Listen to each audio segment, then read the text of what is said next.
His name's Forrest. Like me. I named him after his daddy. You got a daddy named Forrest too?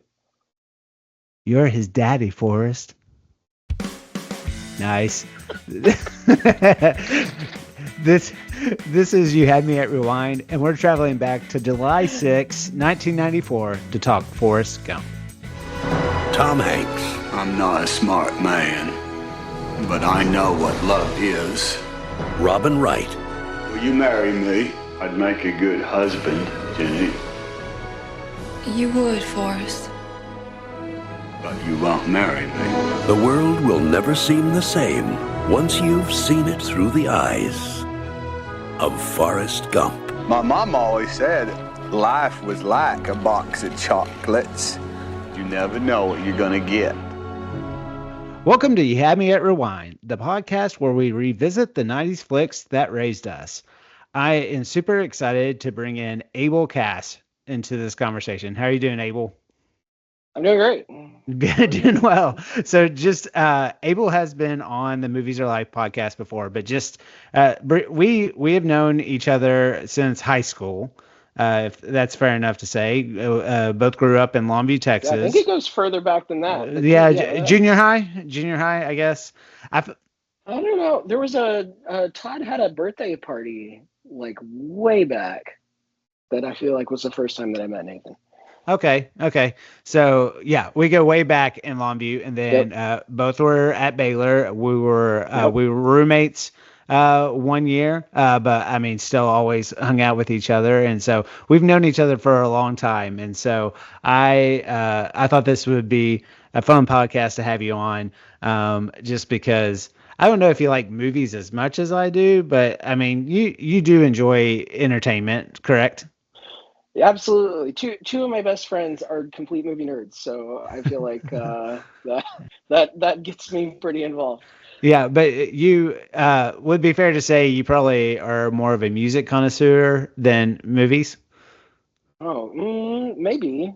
Like of the group of our friend group, I'm probably the most into music, I think. Yeah, I believe so. Yeah, But yeah. specifically thinking about, doing a podcast about 90s movies, I mean, I wasn't surprised when I reached out to you that you picked this film, just because honestly, this is the 90s film that I associate with you because I know you have always loved this film. I have. We talked about our good friend Todd Ferguson when he got us, like gifts for his groomsmen. He gave us little bottle openers that fit in our wallet. I still have mine, and it has a quote from this movie. Oh, yeah. What's the quote? Sometimes there just aren't enough rocks, Nathan. Oh, it's such a quotable movie. Yeah, so I mean, I know not just that I'm sure you have a slew of films that you love from the 90s, but why did you pick Forrest Gump? Um, I mean, it is a movie that resonated with me a lot. I feel like I connected with it on a lot of different levels. So we don't need to get too much into like my past on this podcast, I think. But my father's not my biological father. He's a phenomenal father. But didn't come into my life until a little bit later, when I was about 5 years old. So I connect with it as little Forrest. Sometimes I feel like as a father, if you haven't worried that your children are getting the problematic parts of your genetics and who you are, I don't know what that life is like, because I feel like I've connected with it as a father, as old Forrest. I've generally connected with it, and I think this is something that we can get into. I think when it came out, we were seventh grade, eighth grade, going into eighth grade, something like that. Yeah. Thereabouts around junior high, and I feel like it's that part of your life where you're starting to discover that there's a bigger world out there, and that there are lots of problematic things going on in the world, and it's a little more chaotic, and it's a little more violent, and it's a little harsher and full of pitfalls than you previously thought as a child. And at the same time, you're hitting that part of your life where it's like I'm really just into this girl, or I'm really just into, if it's not that, like, I'm really just into my friend group and what's going on with the people around me. And I think there's a big part of this film that hits that chord in a really robust way, that Forrest is a part of, and also oblivious to the craziness that's going on in the world. Yeah, no, yeah, very, very, very well said. Just in case no one knows what this movie's about. Yeah. Spoilers. Yeah, no, just a quick. I still like to give a quick overview, but this film is directed by Robert Zemeckis and based on the novel by Winston Groom. Forrest Gump tells the sweeping, decade-spanning story of a gentle-hearted Alabama man who finds himself at the center of pivotal American moments, from Vietnam to the White House, without ever trying to be anything but himself. It stars Tom Hanks, who won the Oscar for Best Actor, Robin Wright Penn, or does she just go by Robin Wright now? But Gary Sinise and Sally Field. The film was a massive box office and critical success, winning 6 Academy Awards, including Best Picture and Best Director. So obviously, I don't think we'll get into it too much, but well, we will as far as like how this film is seen now, but definitely 1994 is known as one of the best movie years, probably the best movie year of the 90s. And so famously this won over Pulp Fiction, which a lot of people still have a problem with. But sure. I actually, I have an interesting take on that. But Abel, what else do you think was happening in July 1994? Did you know the top song on Billboard's Hot 100? I'm sure this is still on your playlist now, Spotify playlist. I Swear by All For One. And I swear. Yeah. Wait. I don't want to get sued for, as lovely singing as that was. Surely the summer of 1994, what's one of the most infamous pop culture, real life crime things that happened? Can you think about it? I don't keep up with crime stats. Well, O.J. Simpson's infamous slow speed Bronco chase was in June of Yeah. Also, other big movies in the theater that year: The Lion King, Speed, The Flintstones, and True Lies, and Beanie Babies and Surge Soda was about to take over American youth culture. So, yeah, it's still youth. My mother got really into Beanie Babies. I don't. What about Surge? No, we missed the Surge train. Oh, well, okay. So, do you remember when and where you saw this film for the first time? I don't, Nathan. I don't have that kind of autobiographical. Should I call somebody else? I'm fairly certain I saw it in the theaters. I feel that way because I feel like I had that moment where I'm like in the theater. I was probably still going with my parents at the time. And Jenny gets on stage or whatever, and it's like, oh, we're doing this. We're doing this as a family. Yeah. So I am almost definitely sure I didn't see this in the theater, because the memory I do have of this, I don't know when I first truly saw it, but I do remember. You were giving me a really hard time for not knowing. No. But no, the reason I do remember this is because we went to the movie theater, and for some reason the movie theater we went to was the one in Kilgore, Texas, which is outside of Longview. Any just movie trivia buffs, famously Kilgore, Texas produced Matthew McConaughey. It's also the Rangerettes, the community college there. Really big. Is it junior college or community college? A lot of oil at one point in time. Yeah, a lot of oil. There was a oil museum we actually visited a lot as kids. It would be kind of interesting to go back there now. But anyway, so this theater, I don't know if it still exists, but it had two screens. So it was literally one of those, you walked straight into the lobby, and to the right was one screen and to the left was one screen. And so I remember my parents went to see Forrest Gump. The other theater that my sister and I went to, and probably somebody else, was Camp Nowhere. Do you remember this movie? I was going to guess Shawshank Redemption. Yeah. Hey kids, you go see the hard prison drama.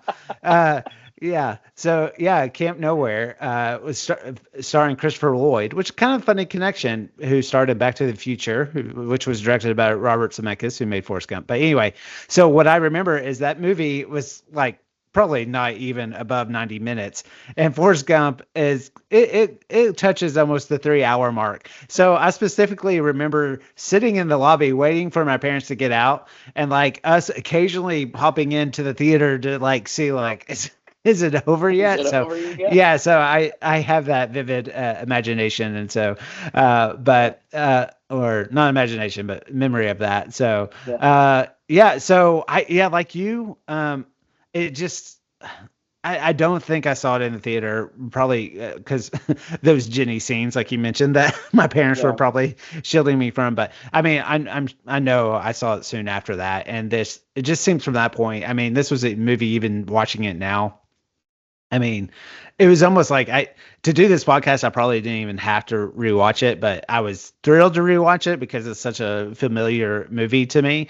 And so, but yeah, you've kind of touched on it a little bit, but like besides the Jenny singing on stage, what part of the movie stuck with you the most back then? Oh man, there are so many memorable parts. It's essentially a bunch of like YouTube shorts or whatever, like stitched together into a movie before that was a thing, right? Yeah. It's I have Facebook Reels, whatever you do.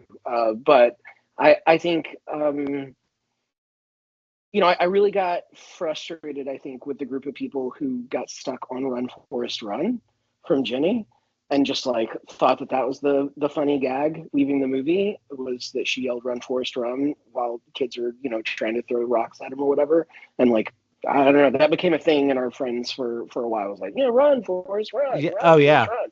Yeah. I don't know, yeah. But I think talking about shrimp, how many times now do you still go out to eat and it's like, oh, we could get shrimp, it's like shrimp kebabs, shrimp barbecue, shrimp, it's like you just start going through the list, right, of all the different ways you can eat shrimp. I think more than just Forrest has great lines in this film. I think Lieutenant Dan, like up on the mast, warring with God. I think that stuck with me for a while, of like way before my faith journey got to a point where I was ready to have my own battle. I remember thinking like, what is it like to get so frustrated that you're just giving it while you're getting it, right? Yeah, for better or for worse, I think this movie captivated my attention when I was younger, because it really you can, if this is truthful or not, but it was like a history lesson to me. Not that I hadn't heard of these assassinations or the war, but definitely it's kind of, we'll talk a little bit more now later about like watching it now, but definitely not watching it now. It's like, oh yeah, this movie is definitely a baby boomer movie. Like you could tell, so, and I can totally see why, especially my parents and your parents, their generation latched onto it, because this was like their youth. Like they're seeing the moments that they literally grew up on. For me as a youth, like in 1994, watching this, it really, like, even though we had learned the history stuff and the way it went through all the stuff, it really was kind of opened my eyes to just pivotal moments that have happened in America's history. And I've always, and I still am to this day, like fascinated with pop culture. And even though I might not, definitely as I grow older, I'm not in tune with, I know I'm starting to get old, and I hate saying this because, like, on Saturday Night Live, when I don't know who the guest is, it's kind of like, oh, what is happening? But I still take the time to actually do try to figure out who the person is, or it's not so much the guest host, it's the musical artist usually, and so, but it really kind of I think it piqued my curiosity with just like, certainly like 60s and 70s culture, the music, the movies, and I really tapped into that. And I know this movie hits on the 80s a little bit, but more so it's those two decades that I think really kind of stand out in this movie a bit. Yeah. So I mean, it kind of ends in the 80s, right? yeah, kind of Like, I think early, it spends kind more of time early from the 80s. 70s to the 80s. Yeah. Yeah. And so anyway, we'll maybe talk a little bit later about the soundtrack, but like this soundtrack was something that like I had the double CD case. One disc was red, one disc was blue. And like, I mean, now, like I said, pure music historians, like they might scoff at this, but like for me, that was like, oh, this is what music was during this time. Yeah. Now there probably would be some arguments to that, but there's still a lot of amazing, great songs in that. And so I think so that mixed with just, I think just a amazing story, amazing acting, all those things. It really, and like I said, for better or for worse, it's telling this American story. But just like how we're seeing the story through Forrest's eyes, you do like being older now. It's like, yes, we're also seeing this through like a baby boomer's set of eyes of like what the world was. So, Yeah, anyway, I mean, I think it's important for all of your listeners to know that this is not a good movie to turn to get a very historically No. accurate view of what the 60s and 70s and beginning of the 80s was like. I think it's problematic to go into it thinking that there's anything about it that is intended to be historically accurate or to pay homage to any particular people group was experiencing during that time. It's especially problematic. I mean, he gets into a fist fight in a Black Panther party, right? Like, Right. Sorry, how do you fight in your Black Panther party? Gets his line at the end of it. I mean, I like that. It's incredibly charged with those moments. And again, I think I don't know. It could be critiqued as like an oversimplification of and problematic in other ways for like what it's like to have mental illness or to to be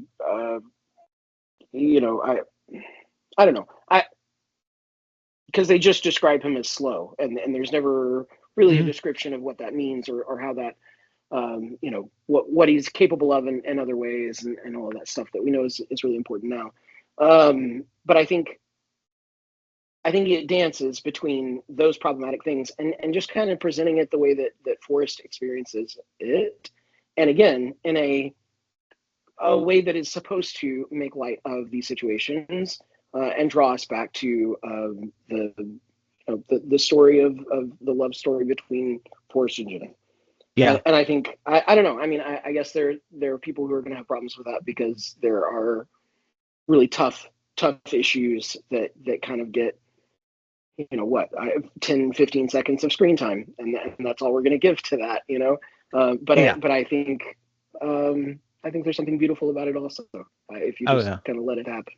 Yeah. And I mean, obviously I've always known this about this film, but like watching it now, I mean, definitely younger, what I took away from it was a lot more of those pop culture stuff. This time now, I mean, it's just like, I forget how much of a just really pure love story that this film is. I mean, that really is what this is, especially in the third act, where the third act kind of slows down from all the references really compared to the beginning and middle of the film to really like let the emotions of the story like set in for sure. And then also like I listened to a lot of other film podcasts. I actually did kind of even though I had heard them before at some point, because most of the movie podcasts out there have covered this film, I went back to kind of listen to their takes and stuff like that. And does feel, and they were from like different years. And I feel like this film has kind of had like, has had a severe backlash, one being like it had won Best Picture, then also kind of what you touched on with just like, I mean, it's hard to think that this type of character would be made today. I don't think it would be at all. So to that, to like, I feel some of the recent podcasts I've listened to now, it seems, and they always, I don't know who has time to get on Reddit and discuss all these things. I know I definitely don't, but it kind of seems like generally people are kind of getting a little bit more like positive on this film. I don't know if I think maybe this film kind of ebbs, just like how the storylines kind of ebb and flow of all these, historical moments that he comes across. I think this film actually kind of almost, your reaction to it almost is a reflection of what's currently going on during the time. So maybe during the Obama years, this film is like pretty. You may look at it upon it more cynical. I would say now in today's times, just like, hey, this film made me feel pretty good, So do you know what I mean? It's just, I think you just interpret films in a different way as you get older. It's just, and I mean, I think just like reading a good book or even listening to music. I mean, like how many bands do you listen to now? And you're like, why did I listen to that so much? But yeah. Do you, I hit on that a little bit. Do you think the movie hits differently now than? It does because I'm an adult and because I'm, a different part of my journey through life.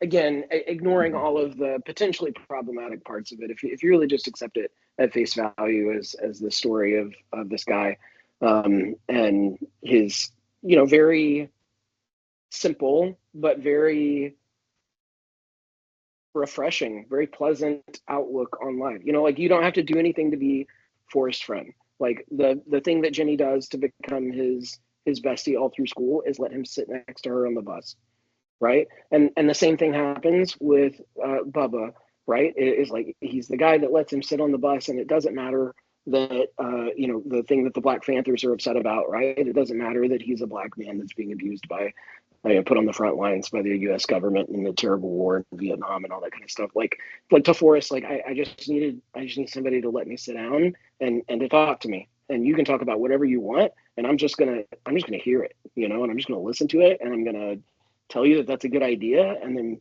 when I make a commitment, I'm gonna follow through on that commitment. And I don't know, like you don't have to do anything to be Forrest's friend. You don't have to do anything to earn his trust or his respect or his well wishes, right? He's willing to share his life story with whoever sits on the bench with him on his way to go meet his, the love of his life, not realizing that he's about to meet his child. There's something just really, really positive about that,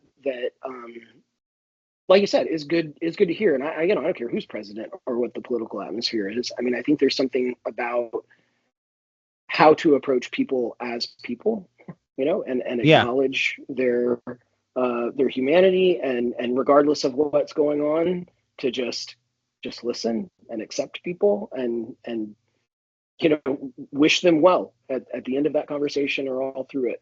I think that part of the movie resonates very much as I have gotten more and more exposure to the things that are terrible about the world or problematic or challenging. For sure. And some, like, I think actually there's some moments in here, like from the special effects arena, that you kind of look a little dated, but I actually thought the movie holds up pretty well from the special effects. Yeah. I was expecting, going back into it, because it has been a few years since I watched it, I was expecting to really be like, oh yeah, well, they hadn't quite gotten there, and they did a fantastic job. Yeah. And then you were talking about letting people sit, sit by each other on the bus. There's a lot of memorable lines from this movie, but like the one, like I'm pretty sure Whitney and I still do all the time, is just seats taken, like constantly. It's, I mean, it is a little hard to explain really, like how impactful this movie was when it came out. Not just that it won Best Picture, but just there are so many ways, Nathan, like using the word buttocks. Yeah. Oh, I know. Yeah, and like, well, even we were talking about vacations before we started recording here. I mean, we were in it was actually, it had never been to it. I had never heard of this Boardwalk before. It was not too far by NASA where we were at. It starts with a K. Kima, yeah. I never heard of that. But anyway, that boardwalk had a Bubba Gump shrimp there. Like, it was just like, oh my God, like, Yeah. but I just remember, I mean, this was like just a film that was like mimicked. I mean, you even think about like Weird Al Yankovic had, the song Gump that talked about this. I mean, this movie just like, that's right. It was based on the lump, right? By yeah, the United yeah. King President of the United States of America. Yeah, so yeah. good. I forgot about that. Yeah. I mean, and like, I mean, really, despite I'm thinking about the lyrics to the song now. Right? Because Gump lingered last in line for brains. Yeah. I listened to it. I listened to it in preparation for this podcast. There's even a line of like, "Is he inbred?" Like, it poses that question about him. Some problematic areas, but it's hard to imagine anyone else but Tom Hanks like playing this character. And I heard a couple. They actually kind of went back and forth, like trying to kind of really nail down like how he was gonna approach this character and the dialect and all that. And there's some scenes you can see where he's just almost talking normal, and there's something about it that just doesn't like hit in the same way. But it was there anything with all the moments that it does hit? Was there pop culture moments? Was there any moments that you didn't remember or you understood better now? So I'll give an example. Even though I always remember the Alabama football aspect to the story. Probably now living in Norman and being so wrapped up in OU football and other OU sports, I never knew who Bear Bryant was, and his coach on the high school team who ends up coaching Alabama. His hat is like a famous checkered hat, and that's clearly. Like, watching it now, I was like, oh, that's Bear Bryant. Like, was there anything like that you just like didn't remember? Or I think I got what they were trying to do a little bit, like what they were referencing at the time. But it meant a lot more whenever they showed they did the little nod to the guy snooping around in the Watergate Hotel. Yeah. And like he calls it in and is like, the breaker must be out or something. Y'all need to check on those boys. They were walking around with flashlights, and I was just like, oh, okay. Like, yeah. And again, for people who get really upset at the movie, like there are moments like that are like, come on, like you have to chuckle or whatever at what they're even suggesting he's a part of. Yeah. There's both like when he's on the talk show with John Lennon, and they basically spell out like, this is how the song Imagine came to be. You're kind of like, okay, this is too far a stretch. No but then it's like, wow, you're like really on the nose with this one. But then there's a little bit more like subtle ones, and it's funny I'm saying that one doesn't come to mind where it does kind of work a little bit. I think maybe like the Alabama school integrating, and him picking up the school book, there are some moments where it's like, oh yeah, it's funny as we were talking about this, it's really like Forrest Gump. You really would have to be careful being in his like stratosphere, because you're either going to be like soulmates for life. You're going to be a Bubba. You're going to be a Lieutenant Dan. But even those two died. No, Lieutenant Dan didn't die. But I'm just saying, like, legs. you're like he has a very tight circle, or you're going to be assassinated. It's like, it seems to be like either one of those. So you just kind of have to pick your poison of like which one you'll take. But what happened to all those other boyfriends Jenny had? No kidding. I mean, the way we see him wail on at least two of her boyfriends, and not just like fight them. I mean, like, like rage, where, not that I'm defending those guys, but I'm sure those guys were like, who the hell was that? The way they got hit, I mean, it's pretty, yeah. No assault charges though. No. And I will say, like, as younger, I didn't quite get the Jenny's past with her father. Like, obviously, like later years that I did and stuff like that. But I remember even seeing it the first time, and when she sees her house as when they're older, and she starts throwing rocks at it and stuff like that. Like, I kind of get it, but I remember kind of being like, what, why is she like so upset? It's pretty obvious now, but I actually feel like they handled that situation, that kind of storyline, well. So, and I think this movie also just has just still touching moments. Like at the end when he does meet his son. I mean, I'm sure people start crying when we reenacted that scene, but that scene, It was a very good it gets me every time. Like it's just solid. And even as a young actor, Haley Joel Osment, I thought in his little screen time, like really kills it as Little Forrest. He was a great Little Forrest. Yeah. So this is, I didn't want to take it. Anything else that you want to bring up that came about when watching this movie? Oh, I mean, we could just replay the whole thing. I think if the original question was about what's different now. Yeah. Is that kind of what we're talking about? Yeah.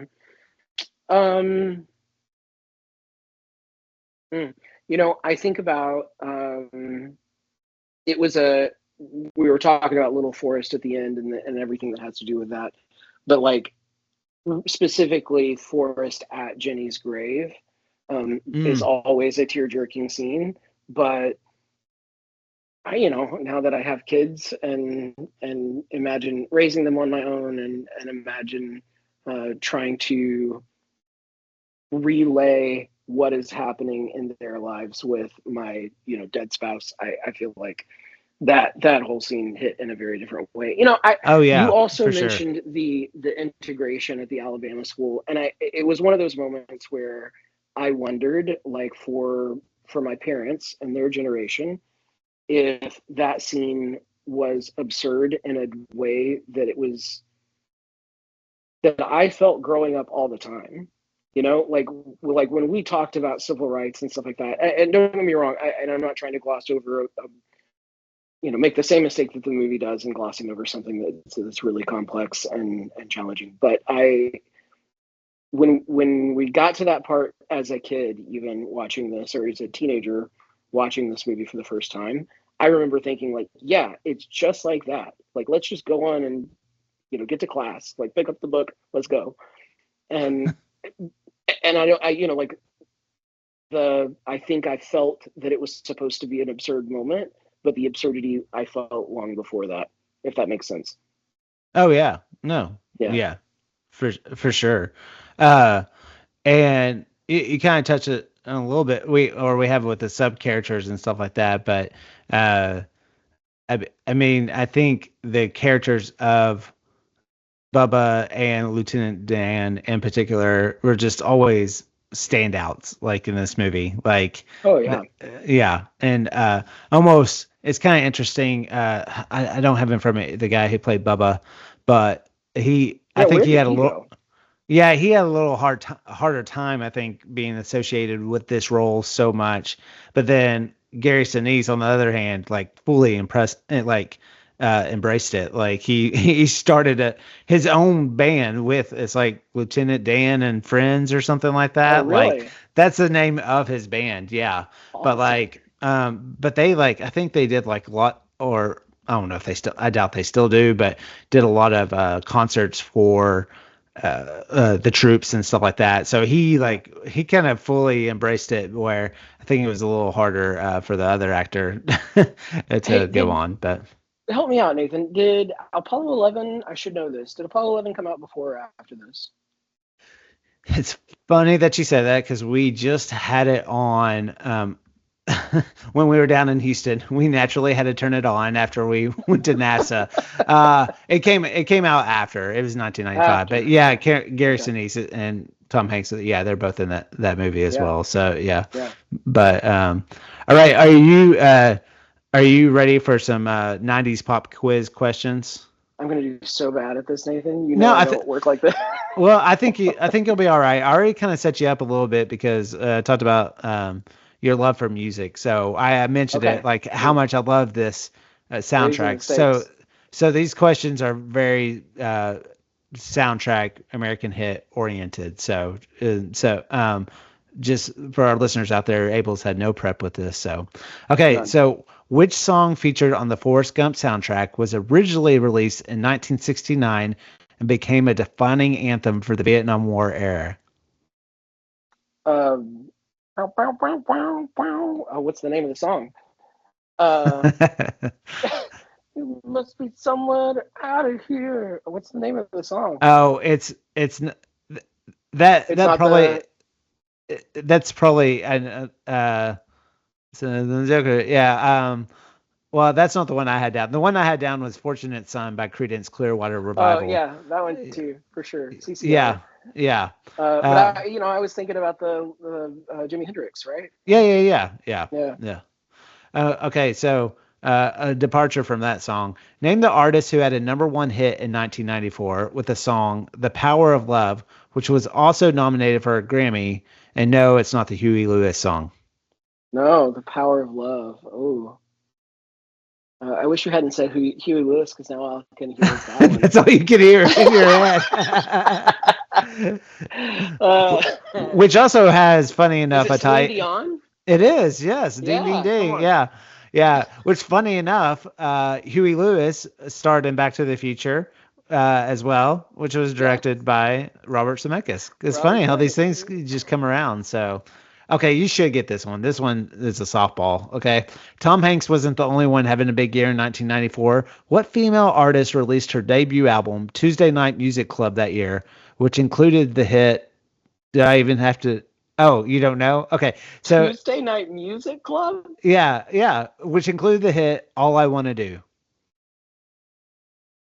All I Want to Do is have some fun. Sheryl Crow. Yeah, there you go. Yeah, I didn't listen to a lot of country, and she was tangential to country, so that was not the softball that you thought. She wasn't super tangential to country, was she? She wore like a leopard print cowboy hat. Yeah. Right. Yeah. That's the opposite of my aesthetic, man. Yeah. I feel like I've told this story on the podcast before, but I'm just telling it to you because I think you'd enjoy this. But so as a side gig during college, I helped with filming weddings or whatever. And so you just see so many different types of weddings. And so this couple had their first dance to Sheryl Crow song. And I don't know if she's billed as the main songwriter or if it's Kid Rock, but it's the song like Picture that they slow dance to, and which is all about like an affair and breakup or whatever like that. And so when there's moments you're filming, you're like, do they actually know what this song's about? Do you know what song? Overlay a different song over this video. Yeah. Do you remember what song I'm talking about? No. Oh, you don't? Kid Rock and Sheryl Crow Picture? Yes. Oh my gosh. I'm sending you this song tonight. Oh my gosh. Oh, it's classic. I'm sure there's a great music video of it out there too. So yeah. So anyway, okay. So going back to this movie and to the 90s, what do you think? What do you think is the single most 90s thing about Forrest Gump? Like from a movie making perspective? I don't know. Just what pops out of like, oh yeah, just only in the 90s, and you can't say that the main character is. His lineage stems from the founder of the Ku Klux Klan. Oh my gosh. Oh Nathan, I'd forgotten about that particular detail in the film. I did too. And it's so like, it's like, would you say within the first 5-10 minutes of this movie where you're like, oh wow, this is not holding up well. No, definitely not. Maybe along those lines, like there's really only bit parts for the black and brown cast. right? Mhm. So like we Yeah. have, just Bubba, we just have Lieutenant Dan's wife, fiance, as Yeah. the sole Asian American, in the film. Yeah. I Yeah, maybe that. I feel like and again, whatever. There's debates and controversy and everything, but somehow they would have found a different way to include more people, I think, of Yeah. color. Yeah. Oh, for sure. Um, was But this a I think you could movie? easily say the use of, like, it still holds up, but the way that they were using special effects to just kind of insert somebody into existing footage. This wasn't a Forrest on, in a whatever motion capture green screen Mhm. room kind of deal, right? This wasn't the Guardians of the Galaxy like 3D Mhm. video wall kind of thing. This was a real rudimentary, like, we're just gonna. I mean, they probably, like, essentially, by today's standards, essentially Photoshop frame by frame, Yeah. Yeah. It's right? It crazy. was like an After Effects kind of thing, Yeah. probably.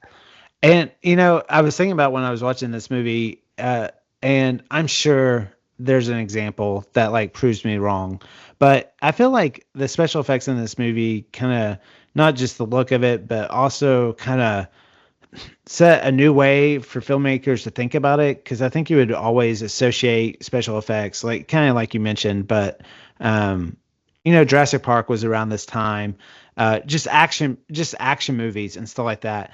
And it was really this kind of like moment of like enhancing like a drama and a comedy Yeah. story. Like I'd be interested if, I can't think off the top of my head. Like I said, I'm sure there is, but it felt like the first film to use special effects to invoke those emotions, which I don't know really had been done before. I mean, even Yeah. like Lieutenant Dan's legs, like just being gone. Yeah. Yeah. And it and that's what Zemeckis has always been, a director who's, once again, for better or for worse, he's always been in love with the magic of filmmaking, in the sense of like pushing the envelope with technology and trying new things. Sometimes it works, sometimes it doesn't, but you could definitely look at his work and think, like, well, he definitely went for it. We saw Yeah. it came out last year, but it was actually the reunion between Tom Hanks and Robin Wright in the movie Here. Did you hear about that movie? No. So it's actually based on a comic book, but the whole movie is like the camera is single frame. It's locked in, but Oh. you see basically different eras that happen in this one room. So Hanks and Robin Wright's characters, they're our main characters, but it goes back and forth. Like, so you see the people that were living in the 1800s that lived in this house, and then you see even people beyond, like in the future, like people who eventually buy their house, and it just like flips flops and whatever like that. So That's cool. some things that work It sounds a little bit like Wes Anderson's shorts that released on Netflix. I don't know if you've watched those. Oh, But yeah. they play a lot with the same kind of thing of, like, Yeah, the camera's either very fixed or it has very limited movement. yeah, but this movie, the whole time, the camera does not move. Like, you are Wow. looking at the same frame the whole time. And so, yeah. Does it work? Sometimes it does and sometimes it doesn't. And there's a lot of the de-aging technology, with Hanks and, Robin Wright. And so, like, once again, things that really work and sometimes that don't. It's almost kind of funny because obviously they're using like a lot of special effects in that movie, and some of them look really good. But then at the end of it, and it kind of reminded me of watching this film, so much of the feather starts this movie and ends this movie. And I remember even watching like a special feature on like them, like what they did with the feather, like how hard that was or whatever. But the end of Here, this doesn't ruin anything, but basically ends with this like hummingbird that we've been introduced to early too. But the hummingbird looks awful, like looks pure, like, and you're kind of like, okay, you spent all this money with all this other stuff. Did you just run out of budget? So that's that's kind, and it has these deer that look horrible in it, but it's an interesting case study. So yeah, it's interesting for sure. So is there anything else you wanted to say about Forrest Gump? I don't. Did you watch it? I do want to say, did you watch this by yourself, like with Rihanna, your kids, or? I did. We talked about it. Like I told Rihanna, I was like, we're probably not too far off from the kids watching Forrest Gump, and she's like, no. Like I don't know. She looks a lot less favorably on Jenny's whole storyline than I think I do. I think it bothers me less, kind of the story about,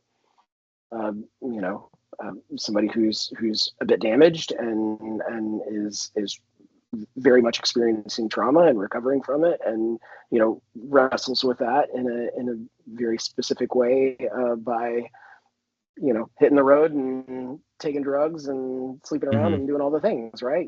She goes on her own kind of adventure and journey of self-discovery there. And I think, Rihanna just, I don't know, she's a bit more pure. The kids don't need to see that yet.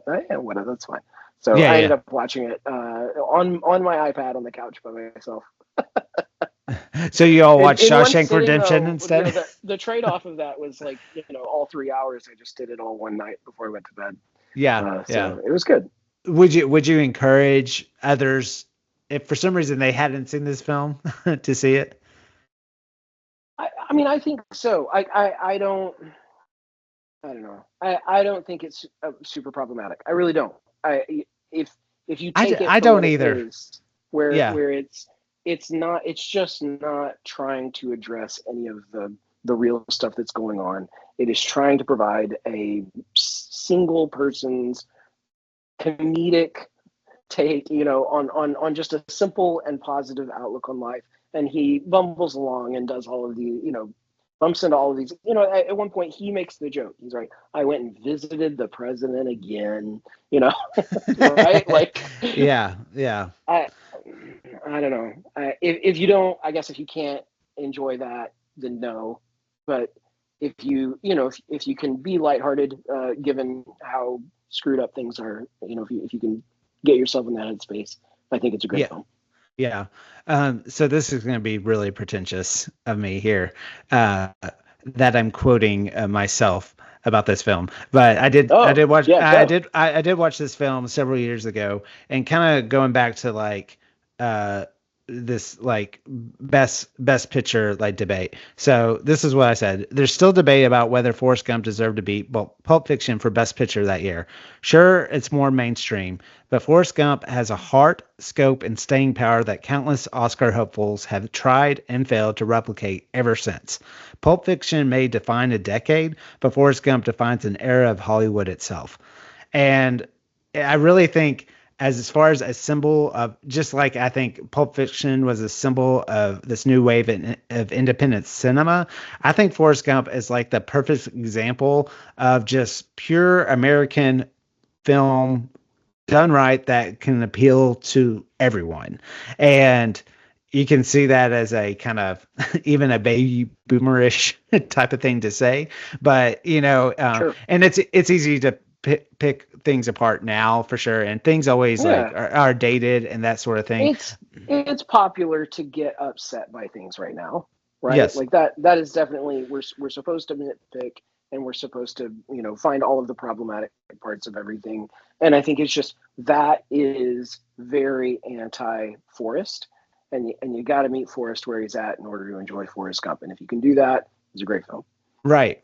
And even on that kind of note, as far as like easier to pick apart things these days, I even think that's what makes me like the movie even more, is because like what it's trying to set out to do, just as a pure, it's entertaining, but it's also trying to make you feel the emotions, but I do think it's trying to say a lot about people as well. But once again, generally, I'm sure there's people that hate this movie. I know there's people that love this movie, but generally, like, I think it's almost harder to make a film that appeals to a mass audience, but also has amazing depth and scale than it is.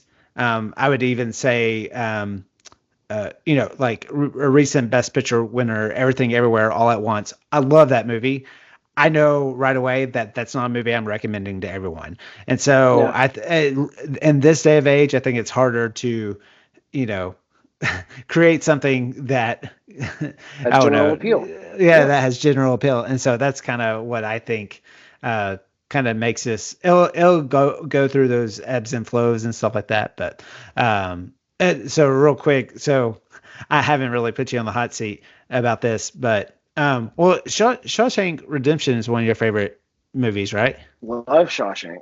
Yeah. So I'm just gonna list these here. I need a producer on this thing. So okay, here are the 5. So at that time there was 5 films that were nominated for Best Picture. And then shout out to our friend Kyle Radford, who has a second Best Picture podcast, and they actually covered this year.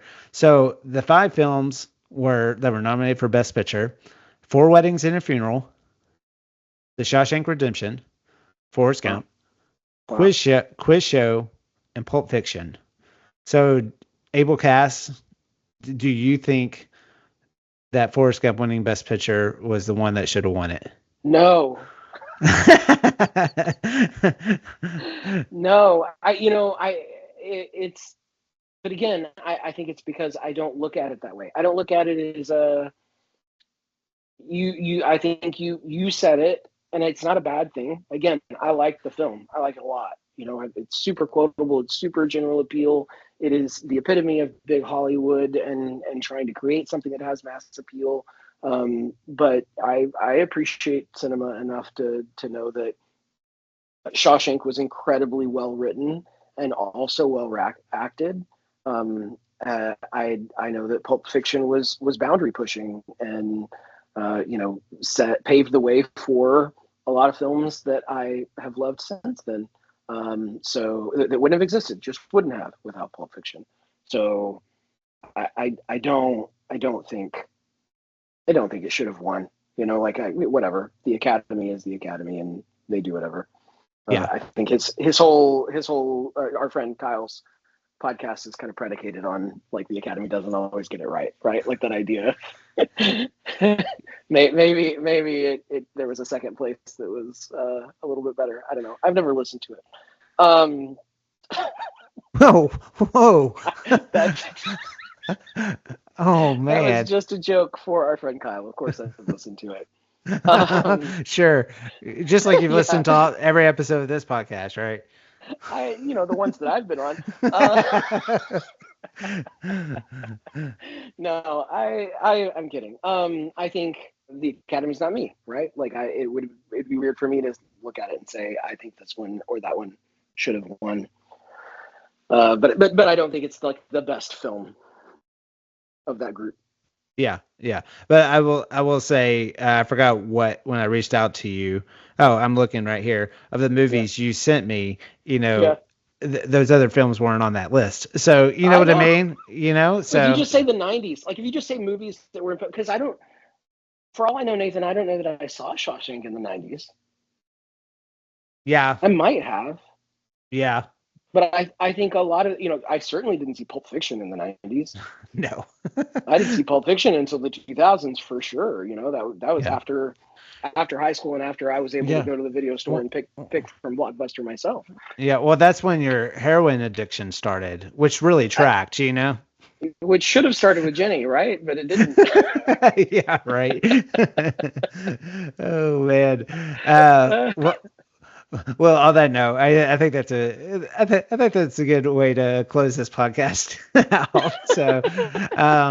So I loved the take on, we can talk about the movie and all the cinematography and all that kind of stuff, but I love the idea of just how did this hit in the 90s? I watched this in the 90s. I remember it through the lens of who I was in the 90s, and it was important to me there. You know, 1994 me, or whatever, 95 maybe, I might have said, yeah, that's the one, because I never heard of those other movies.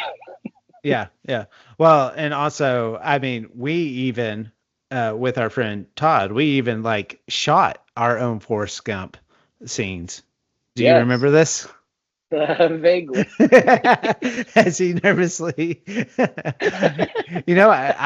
I have that video uploaded. I can send that to you too. So I've got it. Yeah, we it was stupid. It's really, really bad. But we did like reenact scenes from Forrest Gump. One of my high school video projects. For Todd, doing the Run Forrest Run. Yes.